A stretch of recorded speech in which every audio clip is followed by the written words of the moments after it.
রামু উপজেলার জোয়ারিয়ানালা ইউনিয়নের সোনাইছড়ি খালে স্রোতের তোড়ে ভেসে গিয়ে নিখোঁজ কৃষক শামসুল আলমের মরদেহ ৪৭ ঘণ্টা পর পাওয়া গেছে। রবিবার বিকেল ৩টার দিকে সোনাইছড়ি খালের পূর্ব জোয়ারিয়ানালা স্থানে কয়েকজন স্থানীয় লোকজন কৃষক শামসুল আলমের মরদেহ ভাসমান অবস্থায় দেখতে পেয়ে তার বাড়িতে খবর দেয়। পরে পরিবারের সদস্যরা ও স্থানীয় সাধারণ গিয়ে খাল থেকে তার মরদেহ উদ্ধার করে বাড়িতে নিয়ে আসে।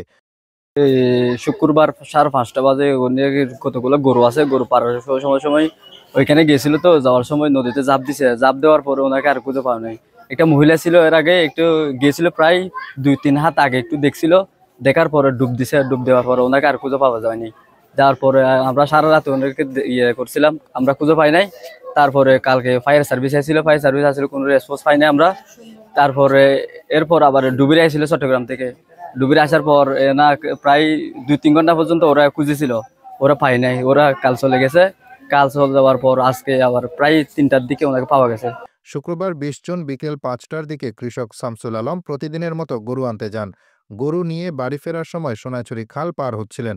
এ সময় হঠাৎ স্রোতের প্রচণ্ড তোড়ে তিনি খালের গভীর স্রোতে তলিয়ে যান। খবর পেয়ে শনিবার সকালে রামু ফায়ার সার্ভিসের একটি উদ্ধারকারী দল ঘটনাস্থলে পৌঁছে তল্লাশি অভিযান শুরু করে। কয়েক ঘন্টা তল্লাশি চালিয়েও তারা ব্যর্থ হলে বিকেলে চট্টগ্রাম ফায়ার সার্ভিসের বিশেষজ্ঞ ডুবুরি দলকে খবর দেওয়া হয়। বিকেল থেকে সন্ধ্যা পর্যন্ত ডুবুরি দল প্রাণপণ চেষ্টা চালালেও নিখোঁজ ব্যক্তিকে উদ্ধার করতে সক্ষম হয়নি। এদিকে কৃষক শামসুল আলমের মৃত্যুতে পুরো এলাকায় শোকের ছায়া নেমে আসে। জেনেছেন শামসু তিনি একজন গরিব দরিদ্র কৃষক এবং মানুষের গরু বর্গা পশু বর্গা নিয়ে উনি চলেন।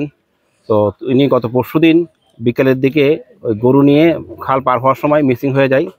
তো এরপর থেকেই লোকজন খোঁজাখুঁজি করেছে এবং গতকাল ফায়ার ব্রিগেডের লোকজন এবং চট্টগ্রাম থেকে ডুবুরি দল সারাদিন চেষ্টা করার পরেও উদ্ধার করতে ব্যর্থ হয়। তো আজকে আপনার বিকাল 3টার দিকে ঠিক যে জায়গায় মিসিং হয়েছিল সেখানেই লোকজন তাকে ভেসে উঠতে দেখে এবং সেখান থেকে উদ্ধার হয়। তো লোকটি অত্যন্ত দরিদ্র এবং তার নিজস্ব কোনো গরু নাই বা নিজস্ব কোনো পশু নাই। সে লোকজনের পশু বর্গা নিয়ে এবং লোকজনের জমি জর্গা নিয়ে চাষাবাদ করে চলেন।